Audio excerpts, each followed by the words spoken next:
सप्तमो अध्याय। सप्तशती का यह सप्तम अध्याय है और इसमें हम चंड और मुंड के वध का जो पाठ है वो सुनेंगे। सर्वप्रथम ध्यानम।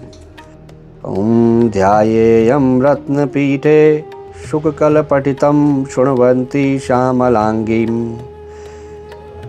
नयस्ते कांग्रिसरोजे शशिशककलधरं वल्लकीं वादयन्तीं कहलारबद्धमालं नियमितविल सच्चोलिकं रक्तवस्त्रं मातंगी शङ्खपात्रं मधुरमधुमदं चित्रकोदाभसिबालां। ऋषिवाच, या मैं मातंगी देवी का ध्यान करता हूँ। वे रत्नमय सिंहासन पर बैठकर पढ़ते हुए तोते का मधुर सुर सुन रही हैं। उनके शरीर का वर्ण श्याम है। वे अपना एक पैर कमल पर रखे हुए हैं और मस्तक पर अर्धचंद्र धारण करती हैं तथा कहलार पुष्पों की माला धारण किए वीणा बजाती हैं। उनके अंगों में कसी हुई चोली शोभा पा रही है। वे लाल रंग की साड़ी पहने हाथ में शंखमय पात्र लिए हुए हैं। उनके बदन पर मद का हल्का हल्का प्रभाव जान पड़ता है और ललाट में बेंदी शोभा दे रही है। ऋषि कहते हैं, अज्ञाप्तास्ते ततो दैत्याश्चण्डमुण्डापरोगमः चतुरंग बलोपेता ययुरभ्यादुतायुधा ददृशुस्ते ततो देवी मीषुदाशां व्यवस्थितां सिंहशोपरि शैलेन्द्र शृंगे महती कांचने ते दृष्टवा तां समादा ततो मुद्दमं चक्रुरुदता आकृष्टचापासिदरास्तथान्ये तत्समीपगाः ततः कोपं चकारोच्चय अम्बिका तानरीन् प्रति कोपेन चास्यावदनं मीशवर्णमभूत्तदा भ्रुकुटीकुटीलातस्या ललाटे फलकाद्भुतं कालीकरालवदनं विनिष्क्रान्ता शिपाशिनी विचित्रखड्गवाङ्गधारा नरमाला विभूषणं दीपचर्म परिधानं शुष्कमांसातिभैरवा अतिविस्तारवदनं जुह्याललन भीषणा निमग्नार रक्तनयनं नादापूरितदिङ्मुखा सा वेगेनाभिपतिता घातयन्ती महासुरान् सैन्ये तत्र सुरारीणां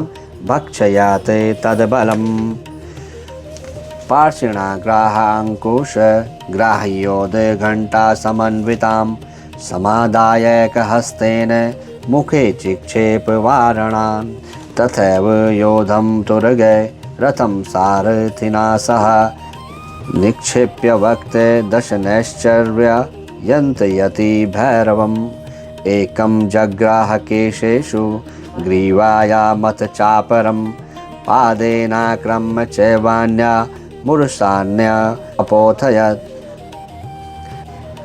तैमुक्तानि च शस्त्राणि महाशस्त्राणि तासुरः तदर्शनमर्थितान्यपि बलिनं तद् बल सर्वं सुराणां दुरात्मनां ममर्दा भक्षयच्चान्यान् न्यासा चादट्यत्तथा असिना निहिता केचित् खड्गवाङ्गताडिताः जग्मुविनाशमसुरा दन्ताग्राहाभिहतास्तथा क्षणेन तद्बलं सर्वं सुराणां निपातितं दुष्ट्वा चण्डवो अधिदुद्रावं ता कालीमती भीषणां सर्वर्षैर्महाभीमै भीर्माक्षी तां महासुरः छादयामास चक्रश्च मुण्डः क्षिप्तः सहस्रशा तानि चक्राण्यनेकानि विषमानानि तन्मुखं बभूर्यर्थार्कबिम्बानि सुबुहनि घनोदरं ततो जाहासातिरुषा भीमं भैरवनादिनीं कालीकरालवक्त्रान्त दुर्दशदशजोज्ज्वला उत्थाये च महांसि हा देवी चण्डमधावत् गृहीत्वा ताश्च केशेषु शिरस्तेनासिना छिन्नत् अथ मुंडो अभ्यधावत् तं दृष्ट्वा चण्डनिपातितं तमप्यपातयद्भूमौ सा खड्गा विहतरुषा हतशेषं ततः सैन्यं दृष्ट्वा चण्डनिपातितं मुण्डं चासु महावीर्यं दिशो भेजे भयातुरं निरश्चण्डस्य काली च गृहीत्वा मुण्डमेव च प्राह प्रचण्डाट्टहास सम्मिश्रमवत्येत्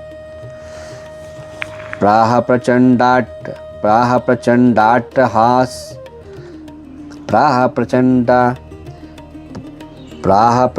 अट्टहास मिश्रमभत्येत्य चण्डिकाम् मया तवात्रोपहर्तो चण्डमुण्डो महापशु युद्धयज्ञे स्वयं शम्भुं निशुम्भं च हनिष्यसि।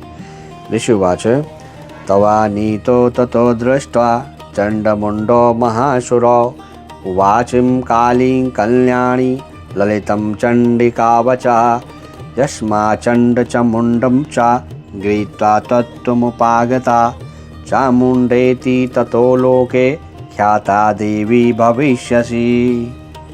ऋषि कहते हैं तदंतर शुंभ की आज्ञा पाकर वो चंड मुंड आदि दैत्य चतुरंगणी सेना के साथ अस्त्र शस्त्रों से सुसज्जित हो कर चल दिए।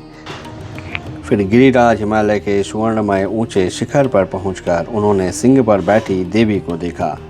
वे मंद मंद मुस्कुरा रही थीं। उन्हें देखकर दैत्य लोग तत्परता से पकड़ने का उद्योग करने लगे। किसी ने धनुष तान लिया, किसी ने तलवार संभाली और कुछ लोग देवी के पास आकर खड़े हो गए। तब अंबिका ने उन शत्रुओं के प्रति बड़ा क्रोध किया।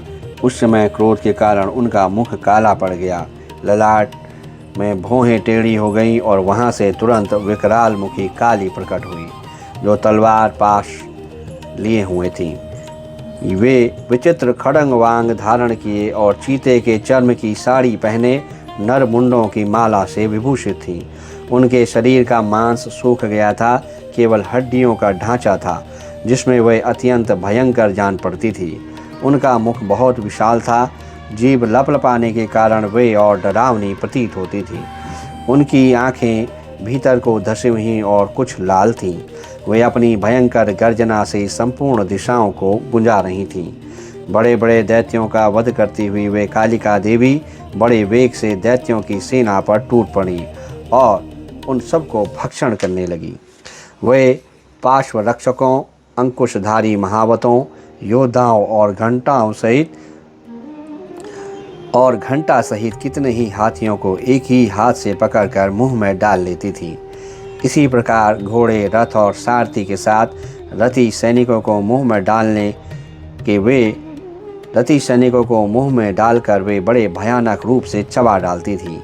किसी के बाल पकड़ लेती, किसी का गला दबा देती, किसी को पैरों से कुचल डालती और किसी की छाती को धक्के से मुक्का मारकर गिरा देती।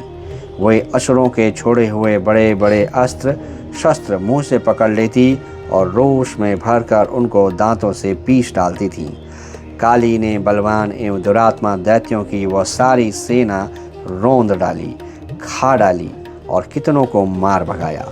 कोई तलवार के घाट उतारे गए, कोई खड़गवांग से पीटे गए और कितने ही असुर दांतों के अग्रभाग से कुचले जाने के कारण मृत्यु को प्राप्त हुए। इस प्रकार देवी ने असुरों के उस सारी सेना को क्षण भर में मार गिराया।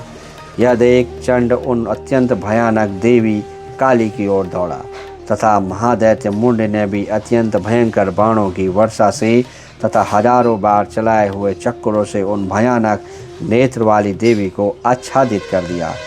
वे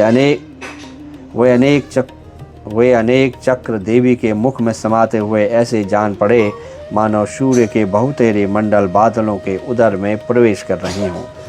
तब भयंकर गर्जना करने वाली काली ने अत्यंत रोष में भरकर विकट अट्टहास किया।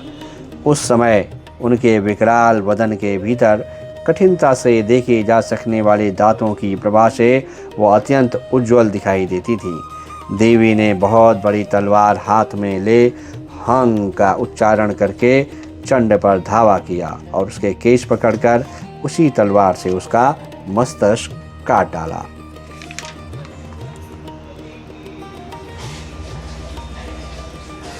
छिन्ने शीर्षे दैत्यश्चंद्रै नादं शुरभैरवं तेन नादेन महता त्रासितंभो नत्रयम्। चंड को मारा देखकर मुंड भी देवी की ओर दौड़ा। तब देवी ने रोष में भरकर उसे भी तलवार से घायल करके धरती पर सुला दिया। महापराक्रमी चंड और मुंड को मारा देख मरने से बची हुई सेना भय से व्याकुल हो चारों ओर भाग गई। तदंतर काली ने चंड और मुंड का मस्तक हाथ में ले चंडिका के पास जाकर प्रचंड अट्टहास करते हुए कहा, देवी, मैं चंड और मुंड नामक इन दो महापशुओं को तुम्हें भेंट किया है। अब युद्ध यज्ञ में तुम शुंभ और निशुंभ का स्वयं ही वध करना। ऋषि कहते हैं, वहां लाए हुए उन चंड मुंड नामक महादैत्यों को देखकर कल्याणमय चंडी ने काली से मधुर वाणी में कहा, देवी, तुम चंड और मुंड को लेकर मेरे पास आई हो, इसलिए संसार में चामुंडा के नाम से तुम्हारी ख्याति होगी। इस प्रकार श्री मार्कंडेय पुराण में सवर्णिक मनवंतरी की कथा के अंतर्गत देवी महात्म्य में चंड मुंड वध नामक 7वां अध्याय पूरा हुआ। जय श्री महालक्ष्मी महादेवी महाकालिका महाभगवती महागौरी की।